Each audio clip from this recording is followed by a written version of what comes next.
श्रुत ज्ञान में और केवल ज्ञान में कोई अंतर नहीं है।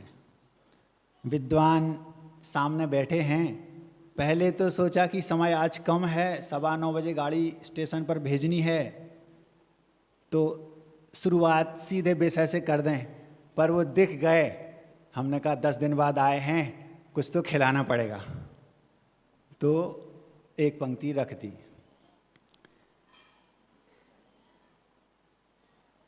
पाँच 6 दिन पुरानी बात है। एक सज्जन आपके मंदिर में पुजारी के रूप में पूजन करने आ रहे थे। रास्ते में किसी गाय अथवा बैल के निमित्त से वो घायल हो गए, लहूलुहान हो गए और वापस उन्हें घर जाना पड़ा।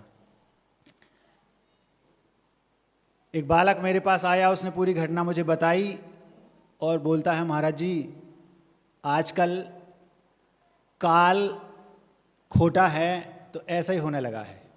जो धर्मात्मा पुरुष हैं वो प्रायः परेशान रहते हैं, और जो अधर्मी हैं, अन्याय अनीति से जो अपना जीवन चलाते हैं, वे प्रसन्न हैं, सुखी हैं, धनवान हैं, संपन्न हैं। जब उसने ये बात कही तो मुझे लगा कि इस बात को तो सबके सामने रखना पड़ेगा।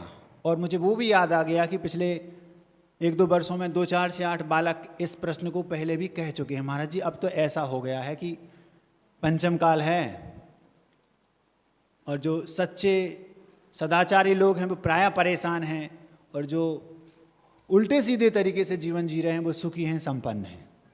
इसी बात को मैं आपके सामने आज अपने इस वक्तव्य में रखने का प्रयास करता हूँ। रही बात मिठाई की, तो हो सकता है कम समय है, आज आपको ना मिल पाए, पुण्य होगा तो मिल जाएगी, देखते हैं समय रहेगा तो। पहले ये जो विद्वानों को परोसने वाली बात है उसको हम पूर्ण करते हैं। कहा श्रुत ज्ञान में और केवल ज्ञान में कोई अंतर नहीं है। महाराज कहाँ राजा भोज और कहाँ गंगू तेली। केवल ज्ञान मतलब छाये ज्ञान, आत्मा से उत्पन्न ज्ञान, जो केवली होते हैं, सर्वज्ञ होते हैं, उनका ज्ञान। पूरे ब्रह्मांड में कोई सुई की नोक बराबर ऐसी कोई वस्तु नहीं है जिसका उन्हें ज्ञान ना हो। और कहाँ श्रुत ज्ञान। श्रुत ज्ञान मतलब जो हम प्रवचन के माध्यम से अथवा शास्त्रों के माध्यम से जो हम मंदिरों में रखे हैं, उनसे जो हम ज्ञान अर्जित करते हैं, उसको सामान्य से हम शुद्ध ज्ञान कहते हैं आप लोगों की परिभाषा में। विद्वानों के लिए परिभाषा अलग है, चूंकि वो विद्वान, इसलिए अलग से बताने की जरूरत उन्हें नहीं है। तो महाराज इसमें कोई अंतर नहीं है। कितना अंतर है, एक तो केवल ज्ञान और एक ये सामान्य श्रुत ज्ञान, और आप कह रहे हैं इसमें कोई अंतर नहीं। मैं नहीं कह रहा, ये कह रहे हैं समंतभद्र स्वामी आप्तमीमांसा ग्रंथ में। क्या कहा? शाद्वाद केवल ज्ञाने सर्व तत्व प्रकाशने भेदा साक्षाद साक्षाद ही वस्तु अन्यतमम भवेत। ये वहाँ पर कारिका लिखी किसने? स्वामी समंतभद्र में। आज से 1900 वर्ष पहले, लगभग 2री शताब्दी में हुए स्वामी समंतभद्र। उन्होंने कहा श्रुत ज्ञान में और केवल ज्ञान में कोई अंतर नहीं है। बोले कैसे नहीं है? तो उन्होंने कह दिया केवल ज्ञानी आत्मिक ज्ञान से साक्षात सब देखते जानते हैं, और श्रुत ज्ञानी केवल ज्ञानी ने जो कहा उसको आचार्यों ने लिपिबद्ध कर दिया। उसके माध्यम से हम आज सुनकर पढ़कर वही बात को हम विश्वास कर लेते हैं। जैसे उन्होंने कहा 7 नरक हैं, तो उन्होंने उनको प्रत्यक्ष देख लिया और हमने उसको परोक्ष पढ़ के जान लिया। विश्वास भी यहाँ 7 नरक हैं, तो ये हमें श्रुत ज्ञान से हमने नरक है जान लिया, उनने केवल ज्ञान से जान लिया। हमने स्वर्ग हैं, मोक्ष है, सुमेरु पर्वत है, आदि आदि जो बाहर की व्यवस्थाएं, अथवा कर्म सिद्धांत है, मोक्ष कैसे पाया जाता है, ये सारी बातें जितनी उन्होंने प्रत्यक्ष ज्ञान से जानी, सारा का सारा विषय वर्तमान में जो जैनिज्म में है वो सब लिपिबद्ध है। हमने उसको पढ़कर सुनकर प्रवचन के माध्यम से जान लिया और अपना श्रद्धान बना लिया। तो इस अपेक्षा से श्रुत ज्ञान में और केवल ज्ञान में कोई अंतर नहीं है, ये बात सिद्ध होती है। यदि किसी को शंका होती हो तो अलग से कक्ष में आ जाना, हम चाहते हैं, उनका स्वागत है। ठीक है, अब हम अपनी बात आपके सामने रखते हैं। सोच रहा हूँ जो और 2-4 लोग रह गए हैं वो और आ जाएं, क्योंकि जो प्रश्न है वो अच्छा है, और लोगों का ये वास्तव में ये प्रश्न उठता है कि वर्तमान में ऐसा ही हो रहा है कि धर्मात्मा दुखी है और अधर्मात्मा सुखी है। तो वो आ जाए अथवा आपके चेहरे पर वो मुस्कान आ जाए, उसके लिए एक छोटी सी बात आपके सामने रख देते हैं जल्दी से। आचार्य श्री जी और पूरा संघ जब आहार करके लौट के आता था, तो आहार करके आने के बाद आचार्य श्री जी को आपने देखा होगा, सारा संघ बैठा है, सबको वो यूं आशीर्वाद दे दे के एक एक से पूछते थे, ठीक हुआ, ठीक हुआ, ठीक हुआ, ठीक हुआ। ऐसा 2 राउंड चलते हैं, आपने कभी देखा हो। एक राउंड में पहले कैसे आहार हुए वो, दूसरे में कल क्या स्थिति है, उपास करना है कि एकासन करना है कि षट का त्याग करना है कि 2 रस करना है कि नीरस करना है, जो आपकी समस्या हो। ऐसा हो रहा था। तो एक दिन की बात है, सारे महाराज बैठे थे, इतने में गुरुदेव अचानक से हंसने लगे। एक राउंड चला और हंसने लगे। क्यों हंसने लगे? हुआ क्या कि एक महाराज बोलते हैं, आचार्य श्री जी हम आज जिस चौके में आहार करने गए थे उस चौके में अंतराय तो नहीं हुआ, आहार तो पूरा करके आए, लेकिन आचार्य श्री जी वो अंदर ही नहीं जा रहा था। मतलब जो भोजन था वो किसी किसी का हाथ होता ना, इतना ऐसा होता है कि वो कितने ही प्रयास करे, कितने ही मसाले उसमें डाल दे, कुछ भी कर दे, लेकिन वो पूर्व का ऐसा कर्म का ऐसा वो रहता है कि वो अंदर नहीं जाता, रुचता नहीं।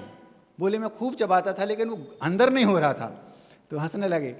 अब आचार्य जी क्या करते हैं, चुटकी लेते हैं बहुत, कभी कभी जब वो मूड में होते हैं तो बहुत आनंद आता उनके साथ। तो बस बैठे रहे और जब एक राउंड पूरा हो गया, दूसरे राउंड की बारी आई तो उन्होंने दूसरा राउंड भी पूरा हो गया, सब बात खत्म हो गई। अब वो बैठे बैठे हंस रहे। अब भक्ति होनी है, भक्ति के पहले वो शांत बैठे हंस रहे। धीरे से 2-5 मिनट बाद बोलते हैं, आहार तो ठीक हुआ ना? हाँ जैसे आहार तो पूरा करके आए, लेकिन वो वही रुच नहीं रहा था, अंदर नहीं जा रहा था। तो आचार्य सिर नीचा करके धीरे से बोलते हैं, तुम्हें तो उसके हाथ का एक दिन खाना पड़ा, उससे पूछो जिसको जीवन भर उसी के हाथ का खाना है। समझ में आ रहा?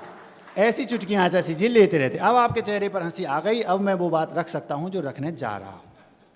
वो क्या है? जब उन्होंने मुझसे, उस बालक ने पूछा, महाराज जी धर्मात्मा दुखी हैं और अधर्मात्मा प्रसन्न सुखी हैं, संपन्न हैं, तो मैंने सोचा इस बात को रखा जाए, रख रहा हूं आपके सामने। इसके लिए हमें पहले कर्म सिद्धांत को समझना होगा। महाराज जी कर्म हम मानते ही नहीं, अभी मनवा देते 1 मिनट में। 2 बालक थे, 2 बालक ट्विंस थे, एक साथ जन्म हुआ। जन्म होने के बाद वो संपन्न परिवार से थे। उन्हें भोजन पानी एकदम उच्च स्तरीय मिलता था। पढ़ाई की, जब वो बड़े हुए तो पढ़ाई की जो व्यवस्था थी सब कुछ व्यवस्थित थी। सुंदर भी थे, पुण्यवान भी थे, एक साथ जन्म हुआ था, एक उम्र के थे, एक से लगते थे। लेकिन जब 5वीं अथवा 4थी कक्षा में वो पहुँचे, परीक्षा दी, रिजल्ट आया तो एक बच्चा 95% और एक बच्चा 55%। ये अंतर क्यों? ये अंतर इसलिए कि इससे ये सिद्ध होता है कि कोई और चीज है जो इसमें कारण है, वो है कर्म। उसको हम बोलते हैं ज्ञानावरण कर्म। उसने पूर्व में ऐसा कार्य किया था जिससे उसका ज्ञानावरण कर्म का बंद हुआ। उससे मेहनत बराबर करते हुए भी, सारी सुविधाएं बराबर देते हुए भी, एक बच्चे की कितनी भी वो पढ़ाई करेगा लेकिन उससे आगे वो नहीं बढ़ पाएगा। क्यों? क्योंकि उसका क्षौभसम उतना ही है। क्यों है? उसने ही पूर्व में ऐसे कर्म बांधे थे। कैसे? जैसे आप लोग मंदिर में गए और मंदिर में आपको मान लो कोई भी ग्रंथ आप पढ़ते हैं, 8 बजे से 9 बजे तक का आपका टाइम है, मैं 8 से 9 तक ग्रंथ पढ़ूंगी या पढ़ूंगा, और मुझे दूसरे दिन उसी समय वो मिल जाए, इसलिए आपने क्या किया, उस ग्रंथ को उठाया और छुपा के रख दिया। आपका उद्देश्य ये नहीं कि दूसरा ना पढ़ पाए, लेकिन आपको ये पता नहीं है कि मैंने वो रख दिया तो अब वो मंदिर की चीज थी, वो सबके पढ़ने की थी, अब वो सब नहीं पढ़ पाएंगे, अब वो केवल आपको मिलेगी। तो आपने जो दूसरों के ज्ञान में विघ्न डाला, उसका परिणाम ये निकला कि आप आगे भविष्य में आपको आपका क्षौभसम कम रहेगा। आप कितनी भी बुद्धि लगाएंगे, कितना भी रटेंगे, लेकिन नहीं रट पाएंगे। ऐसा एक कारण नहीं है, हजारों कारण हैं। लोग ज्ञान के जो उपकरण हैं उनकी अभिनय करते हैं। हमने कई बार देखा बच्चों को पेंसिल है उसको कान में डालेंगे, नोक में डालेंगे। ये छोटे छोटे कारण ज्ञानावरण कर्म के बंधेंगे, उससे आपका जब उदय में आएंगे तो आपका क्षौभसम कम रहेगा और आप कितने याद करेंगे आपको याद नहीं होगा। ये एक सामान्य बात है। ये इससे ये सिद्ध होता है कि ज्ञानावरण कर्म होता है। ऐसे ही 8 कर्म होते हैं, आप 1 से 8 लगा लो। एक दिन अंतराय कर्म का आचार्य श्री जी के ऊपर से घटा के बताया था, समय कम है इसलिए अब उसको फिर से नहीं बताते। इससे सिद्ध होता है कि कर्म होते हैं। अब हमें ये पता करना है कि व्यवस्था क्या है कर्मों की। बहुत कम समय में जल्दी जल्दी बता रहा हूँ, आप अच्छे से सुनिए ध्यान से। कर्मों की व्यवस्था ये है, जैसे आइडिया, रिलायंस, BSNL और भी कई प्रकार की जो जियो आदि कंपनियां हैं, उनके सबके टावर यहाँ पर लगे हैं। लेकिन आपको यहाँ पता करना है कि वो टावर जो लगे हैं उनकी जो वेव्स हैं, जो तरंगें हैं, यहाँ पर उपलब्ध हैं कि नहीं। तो आपको, आपके पास कोई भी यंत्र होगा, इंस्ट्रूमेंट होगा, तो आप उसको देख करके उसमें पता लगा लेंगे। यदि वो नहीं है तो आप पता नहीं लगा पाएंगे, यहाँ होती हुई भी आपको दिखाई नहीं दे रही हैं। ऐसे ही ये कर्मों का टावर पूरे ब्रह्मांड में लगा है। आपकी भाषा में समझाने के लिए बता रहा हूँ। ऐसा कर्मों का टावर पूरे ब्रह्मांड में लगा है। सुई की नोक बराबर भी कोई स्थान ऐसा नहीं है जहां पर कर्म बरगड़ाएं ना हो।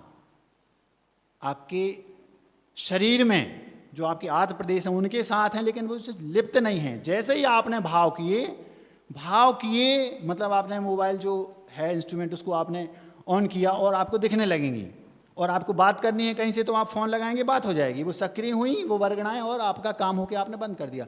ऐसे ही ठसाठस कर्म बरगड़ाएं पूरे ब्रह्मांड में भरी हुई हैं। आपने रागात्मक भाव किए, द्वेषात्मक भाव किए, और उन्होंने आपके आत्म प्रदेशों में वो कर्म प्रदेश, वो कर्म बरगड़ाएं, वो कार्मण परमाणु एक मेक हो गए और आपके कर्मों से, आपकी आत्मा से बंध गए।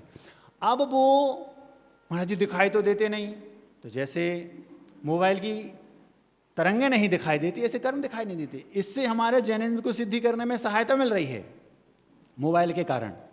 तो दिखाई नहीं देते तो वो बंधते, हम ये कैसे मान लें? ऐसे मान लो आपका जो मोबाइल है उस पर वो कैसे हम मान लें कि दिख रहा है इसमें? आप कैसे पता लगा लिया कि यहाँ आइडिया का टावर होगा? कैसे पता लगा लिया कि जियो का टावर होगा? कैसे पता लिया BSNL का टावर होगा? ऐसे ही हम कर्म का उदय आता है तो समझ में आ जाता है कि कर्म हमने बांधे होंगे।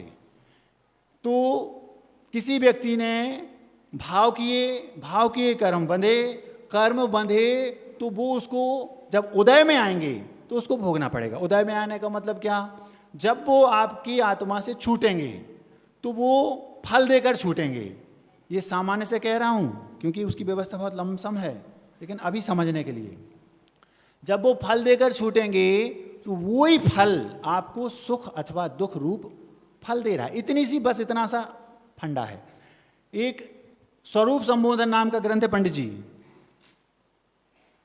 अकलंक देव का है। कुछ लोग उसको एक पंडित, महासैनदेव पंडित का मानते हैं, कुछ विद्वान, ये उनकी अपनी मान्यता है। आचार्य श्री जी ने उसका पद्यानुवाद भी किया है और वो उसे अकलंक देव का ही मानते हैं।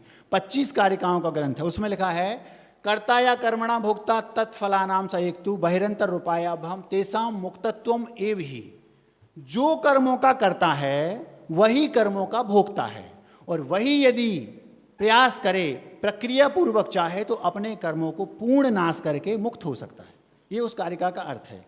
महाराज हम तो सोचते थे कोई एक ईश्वर है, वो कर्मों का करता है, वो हमारे अंदर शुभ दुख भरता है। ऐसा कदापि नहीं है। आप ही अपने ईश्वर हैं, ये बात अपने दिमाग में भर लो। क्या कहा? हमारे भगवान हम ही हैं, आपके भगवान आप ही हैं। यदि भगवान भी चाहें और आकर मुझसे कह दें, या मुझसे प्रीत लगाकर वो चाहें कि मेरे कर्मों में पापों को हटाकर पुण्य कर्म भर दें, चाहें भगवान, तो भी वे ऐसा करने में समर्थ नहीं हैं। यदि वे किसी से रुष्ट हो जाएं, भगवान किसी से रुष्ट नहीं होते, उदाहरण मतलब कल्पना कर रहा हूं, और वे चाहें कि आपके कर्मों का जो अकाउंट है उसमें पाप कर्म भर दें, पुण्य हटा लें, तो नहीं कर सकते। आप अपने कर्मों के कर्ता स्वयं हैं, उसके फल को आपको ही भोगना पड़ेगा। और जब वो आप चाहें कि मुझे मुक्त होना है, तो उन पूरे कर्मों को आप चाहें तो दैगंबरी दीक्षा लेकर ध्यान अग्नि उत्पन्न कर कर अंतर मुहूर्त में आज तक जितने कर्मों को बांधा है सबको जलाकर मुक्त हो सकते हैं। ये भी आप ही कर सकते हैं। मेरे गुरुदेव चाहें कि मैं अपने शिष्य को मोक्ष दिला दूं, रास्ता क्या है ये तो बता देंगे, लेकिन दिला नहीं सकते। यदि वो चाहें कि मैं अपने शिष्य को गुणस्थान ऊपर उठा दूं, पहले से चौथा, चौथे से छठा, सातवां और श्रेणी आरोहण करा के 12वें गुणस्थान में भेज दूं, केवल ज्ञानी बना दूं, वो गुणस्थान कैसे चढ़े जाते हैं ये तो बता देंगे, लेकिन गुरु भी आपको गुणस्थान नहीं दे सकते। वो गुणस्थान आपको स्वयं गुरु ने जैसा कहा वैसा करके प्राप्त कर सकते हो, यदि श्रद्धा है तो वो एक अलग बात है। तो उनके साथ जो हुआ, किनके साथ, उन दादाजी के साथ कुछ हटके नहीं हुआ। हमें लगता है कि उनके साथ ऐसा क्यों होता है, उन्होंने ही पहले ऐसे कर्मों का बंध किया था, आज उनका कर्म उदय में आया और उन्हें फल भोगना पड़ा। तो महाराज जी फिर तो जिसने जैसा कर्म बांधा है वो फल भोगेगा, तो फिर तो मंदिर जाने से कोई मतलब नहीं, ऐसा मान लें। एक बहुत अच्छा उदाहरण कम समय में दे रहा हूं, सारा का सारा दूध का दूध, पानी का पानी अब भी हो जाएगा। दो मित्र थे, दोनों मित्र लंगोटिया यार थे। लंगोटिया यार बोले तो बचपन के मित्र, सखा। वे दोनों, एक दिन छुट्टी का दिन था, तो वे सोचते हैं आज अपन कहीं पिकनिक चलते हैं। तो दोनों बोले नहीं, पिकनिक तो नहीं चलेंगे, आज छुट्टी के दिन है, आज अपन क्लब चलते हैं, डांस करेंगे, पिएंगे, खाएंगे, मस्ती करेंगे और शाम को वापस आ जाएंगे। दूसरा बोलता है यार आज रविवार का दिन है, आज अपन मंदिर चलते हैं, मंदिर चलेंगे, भगवान की पूजन करेंगे, अभिषेक करेंगे, आदि आदि। तो वो अपनी बात पढ़ा रहा, वो अपनी बात पढ़ा रहा। आखिर दोनों में ठन गई, ठीक है तुम मंदिर जाओ, हम क्लब जाएंगे।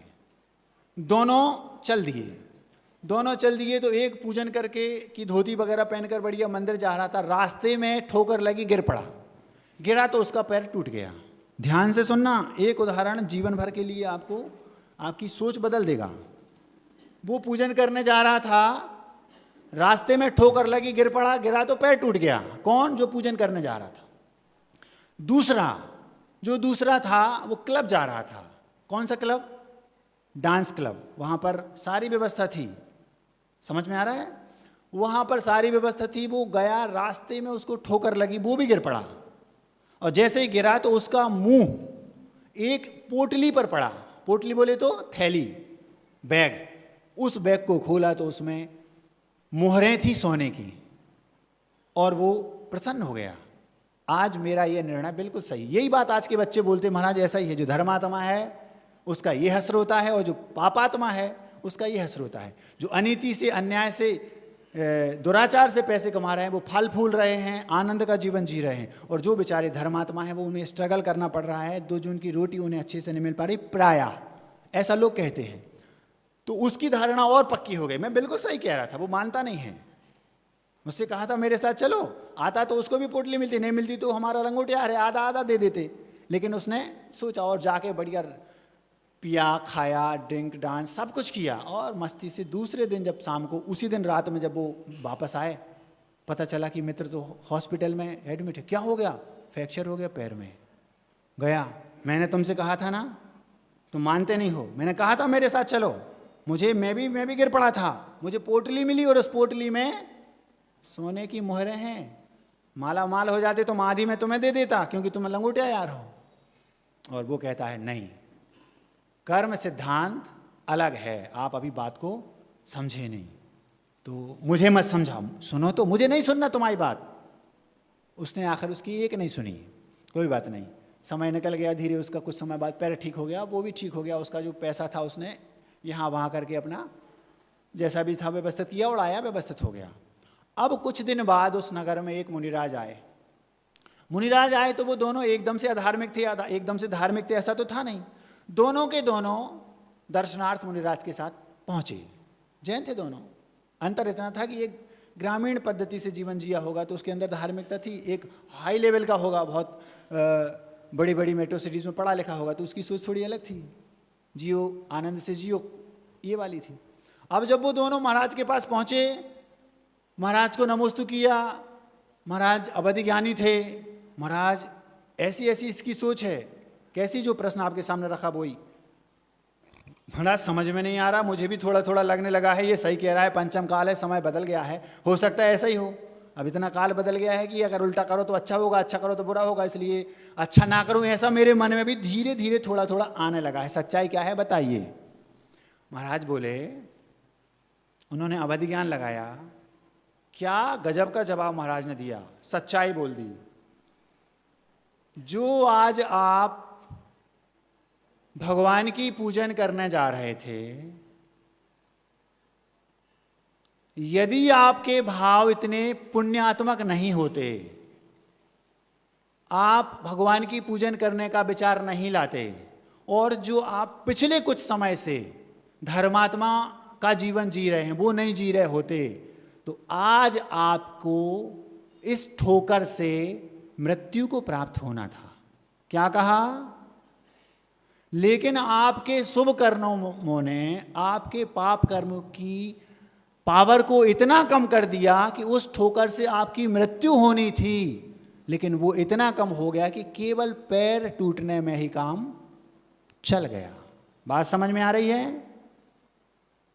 दूसरे से कहा, महाराज मेरा बताइए, आप कुछ दिनों से जो पापात्मक प्रवृत्ति कर रहे हैं, अथवा वर्तमान में आपकी जो कृति थी, जो आप कर रहे थे, करने गए थे, करने जा रहे थे, किया, उससे आज जो ठोकर आपको लगी वो ठोकर नहीं लगनी थी। वास्तव में आज आपका राज्याभिषेक होना था।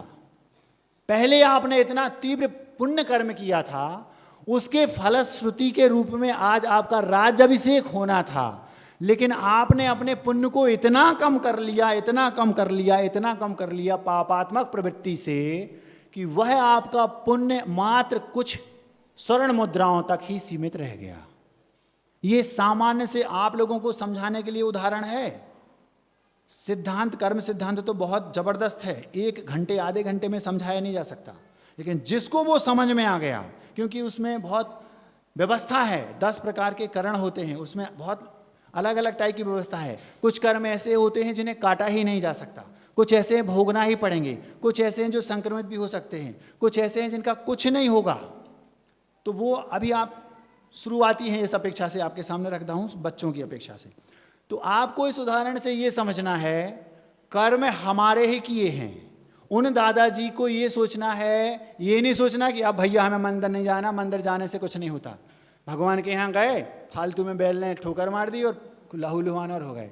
ये सोचना वहाँ पर, यदि मैं धार्मिक प्रवृत्ति का नहीं होता तो हो सकता है कि इससे ज़्यादा गुना नुकसान मेरा होने वाला था, लेकिन उस पुण्यात्मक प्रवृत्ति के कारण मेरा नुकसान जो इतना लमसम होना था वो इतने कम में मेरा काम हो गया।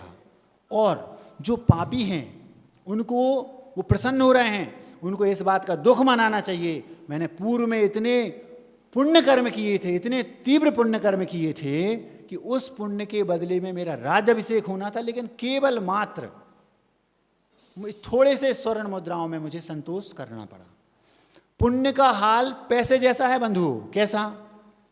आपको 1 करोड़ रुपए थमा दिए जाएं, जब तक आपके जेब में वो 1 करोड़ रुपए हैं तब तक आप उसका जो चाहो सो करो।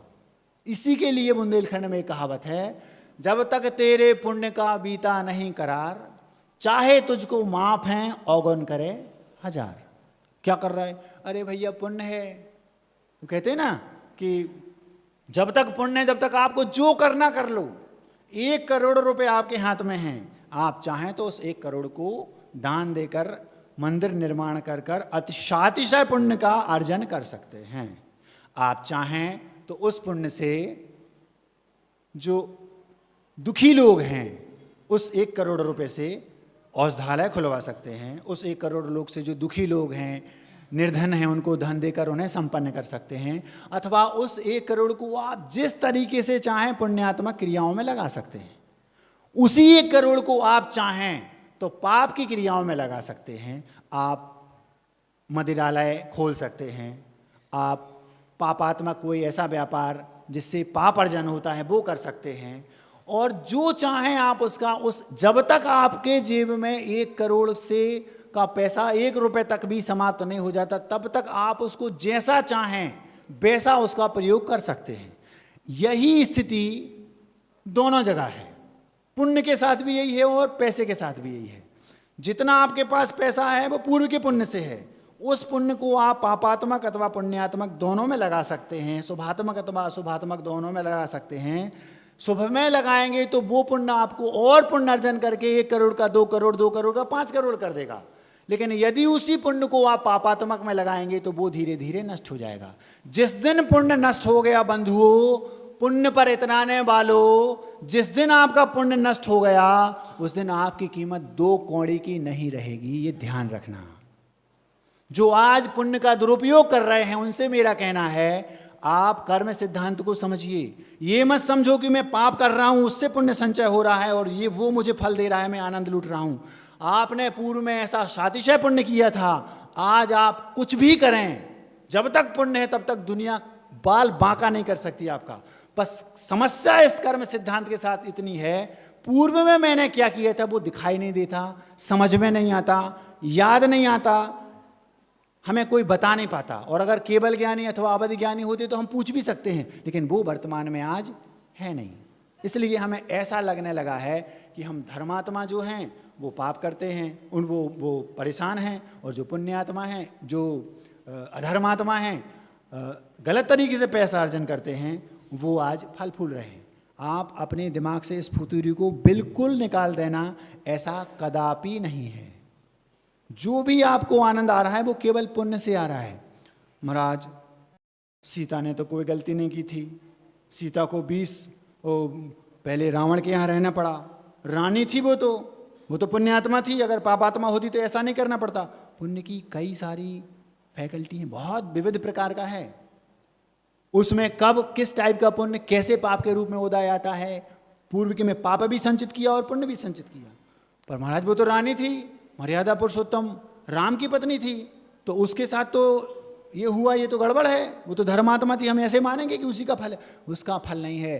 कभी आप पुराण खोलकर देखना, उसने पूर्व में क्या किया था। एक निर्दोष चारित्रवान के चारित्र में दोष लगाया था, इसका प्रतिफल उसे भोगने को मिला। महाराज उसने तो कोई गलती नहीं की, इस जन्म में गलती नहीं की, ये तो मैं भी मानता हूं, लेकिन गलती उसी की थी। वो कर्म उसने स्वयं भाव करके बांधे थे और उनको जब वो उदय में आए तो भोगना पड़ा। हमारे साथ ही ऐसा क्यों होता है, हमें ही ऐसा क्यों भोगना पड़ता है। वो देखो कितना आनंद लूट रहे। आप जब कर्म बांधते हैं तब हंस हंस के बांधते हैं, और जब वो उदय में आते हैं तो रो रो के नहीं कटते। यशोधर मुनिराज के गले में हंस हंस के द्वेषवश किसने, शृणिक राजा ने मरा सांप डाल दिया गले में। लेकिन जब उस समय उन्होंने ऐसा तीव्र पाप कर्म का बंद किया, 7वें नरक की 33 सागर की आयु बंद किया, ऐसा लिखा है। किसने? शृणिक राजा ने। लेकिन उस समय उन्हें जर्रा भी भान नहीं था कि मैंने इतना तीव्र पाप बांध लिया है। आप अभी कुछ भी कर लो पुण्य में, आपको कुछ भी इतना सा भी एहसास नहीं होगा कि हमने पाप कर्म बांध लिया। आपने वो अभी उदाहरण दिया ना, मंदिर में आपने किताब रख दी छुपा के, आपको पता नहीं है, भाव भाव में आप ज्ञान से सुन रहेंगे। महाराज जी हमने कब बांधा, आपको पता नहीं चलेगा कब बांधा। एक समय में बांधा गया पाप अथवा एक समय में बांधा गया पुण्य, अगले अंतर मुहूर्त से लेकर 70 कोड़ा कोड़ी सागर तक उत्कृष्ट स्थिति, वहां तक आपको फल दे सकता है। मतलब आज आपने एक समय में जो कर्म बांधा, वो कार्बन परगणाओं को अपने आंत प्रदेशों के साथ एक में किया, असंख्यात वर्षों तक आपकी भाषा में कहें या करोड़ों वर्षों तक आपकी भाषा में कहें, वो आपको करोड़ों वर्षों बाद भी वो कर्म फल दे सकता है। सीता के साथ यही हुआ, अंजना के साथ यही हुआ। उसकी क्या गलती, 22 वर्ष तक पति ने उसको छुआ भी नहीं, देखा भी नहीं, गलती उसी की थी। उसकी जो सौत थी, अंजना की जो सौत थी, सौत समझते हो, सौतन, उसकी द्वेष बस उसने 22 वर्ष जो उसको पति का वियोग सहना पड़ा, पूर्व के भाव में, उसका नाम था कनकोदरी रानी, उसके भाव में उसने भगवान की प्रतिमा को द्वेषवश, अपनी सौत से द्वेषवश कुछ क्षण के लिए छुपा लिया था। उसका परिणाम ये निकला, 22 वर्ष तक पति का वियोग सहना पड़ा। महाराज जी वो तो सती थी, इस भाव में सती है। महाराज जी वो तो इतनी पतिव्रता थी, इस भाव में है। बहुत धार्मिक थी, इस भाव में है। लेकिन बांधा कब था?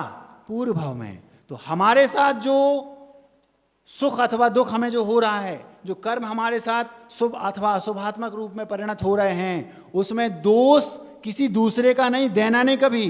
अगर आप दे रहे हैं तो मिथ्या दृष्टि कहलाएंगे। हमने ही ऐसे पूर्व में कर्म किए थे, अब हम क्या करें। अगर आपने ये उदाहरण जो दिया ना दो मित्रों का, उसको लगाओ। हमने पूर्व में कर्म किए थे, अगर हम चाहें तीव्र जो हमारा महाराज पाप कर्म का होता है आगे, आप क्या करें, कुछ नहीं करो। अगर आपके पूर्व के पाप का है तो अब महाराज हम क्या करें, हम सुसाइड कर लेते हैं तो झड़ जाएंगे। सुसाइड कर लोगे तो वर्तमान के कष्टों से तो मुक्त हो जाओगे, लेकिन वो पाप कई गुनी तीव्रता से आपको अगले जन्मों में भोगने पड़ेंगे। वे लोग ना समझ हैं, बेवकूफ़ हैं मेरी दृष्टि में। बेवकूफ़ मतलब आप ऐसा शब्द क्यों बोल रहे हैं। वकूफ़ शब्द का अर्थ होता है ज्ञान, और बेवकूफ़ मतलब ज्ञान से रहित। बेवकूफ़ मतलब कोई गाली नहीं है, समझ में आया। बेवजह होता ना, वजह से रहित, ऐसे वकूफ़ से रहित। तो महाराज जो आज आपके दिमाग में ये है कि मैंने वर्तमान में जो किया है, मैं जो सुसाइड कर लूँगा तो झंझट समाप्त हो जाएगा। सुसाइड करके वर्तमान आप मान लो आपकी पत्नी अच्छी नहीं है, बहुत परेशान है, आपने सुसाइड कर ली, तो पत्नी से छुटकारा पालोगे, कर्मों से छुटकारा नहीं पाओगे, और तीव्रता से वो कर्म अगले भावों में गुणित क्रम से आपको परेशान करेंगे। इसलिए महाराज क्या करें, पत्नी अगर 19-20 है, अथवा कोई भी पुत्र पत्नी पिता भाई, तो उसको अपने पूर्व जन्म का कर्म मान के सहन करो समता से, और धार्मिक हो जाओ, सदाचारी हो जाओ, तो वो जो तीव्रता है वो तो कम हो जाएगी। ये कई उपाय है उसका, समता से उसको सहन करो, पूर्व की जो तीव्रता है वो कम हो जाएगी। जैसे वो मरना था लेकिन पैर टूटने में काम हो गया, लेकिन नष्ट नहीं होगा। सुसाइड कर लोगे तो अगले भाव में और कई महापाप है, आत्महत्या करना महापाप है। इसलिए समय आपका हो गया है, 9:15 बजे तक का था आज का, तो आप ध्यान रखें, किसी दूसरे को दोष कदाचित ना दें, केवल हमारा ही दोष है ये समझें। 2 मिनट हैं, हम आपको मिठाई खिला देते हैं, ठीक है, ताकि आप खुश हो जाएं, क्योंकि बात आज थोड़ी कड़वी हो गई। उदाहरण याद रखना, आचार्य श्री जी से रिलेटेड है, मुस्कान आ जाए इस अपेक्षा से कह रहा हूं। विद्यासागर जी महाराज जयवंत हो। क्या कहा, हर मुख पर हो नाम आपका, नाम मंत्र हो मात्र जाप का। हम जो जाप दें उसका मंत्र जो हो वो क्या, विद्यासागर विद्यासागर विद्यासागर विद्यासागर। हर मुख पर हो नाम आपका, नाम मंत्र हो मात्र जाप का। युग युग तक यशगान आपका, धरा गगन पर्यंत हो। विद्यासागर जी महाराज जयवंत हो। वर्तमान इस कली काल में गर्मी वर्षा शीत चाल में, मठ मंदिर से दूर निराले आप ही सच्चे महंत हो। विद्यासागर जी महाराज।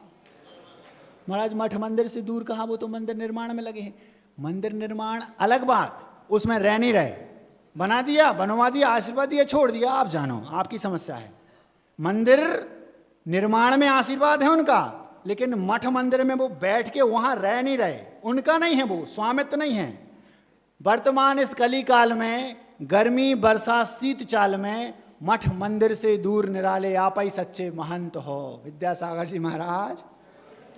प्राणी मात्र के हित के नाते नित नए दीप जलाते जाते, आपका विचरण युग युग तक हो, कभी ना इसका अंत हो। विद्यासागर जी महाराज। मुरझाया था नई सकलदी, धर्म खिल उठा दशा बदलती, दसों दिशाओं विदिशाओं में आपकी महिमा अनंत हो। विद्यासागर जी महाराज। कठिन कठिन तपस्या परिसह सहते, नीरज बत निज में रहते। नीरज का मतलब होता है कमल, जैसा कमल अपने में रहता है सबके बीच होते हुए भी भिन्न जल से। कठिन तपस्या परिसह सहते, नीरज बत निज में रहते, भारत भू पर संप्रति ऐसे आप अनोखे संत हो। विद्यासागर जी महाराज। यूं तो लाखों गुरु हैं जग में, जहां कहीं मिलते पग पग पे, हर दिल पर है राज आपका, आप ही पहली पसंद हो। विद्यासागर जी महाराज। भगवान को कभी देखे हम ना, भगवान को कभी हमने भगवान को नहीं देखा, भगवान को कभी देखे हम ना, रंच मात्र फिर भी हमें गमना। हमें इतना सा भी गम नहीं कि हमने भगवान को नहीं देखा। भगवान को कभी देखे हम ना, रंच मात्र फिर भी हमें गमना। जिन मुद्रा के धारी गुरुवर, चलते फिरते भगवंत हो। विद्यासागर जी महाराज, अहिंसा परमो धर्म की। सभी लोग बैठेंगे। आनंद भैया।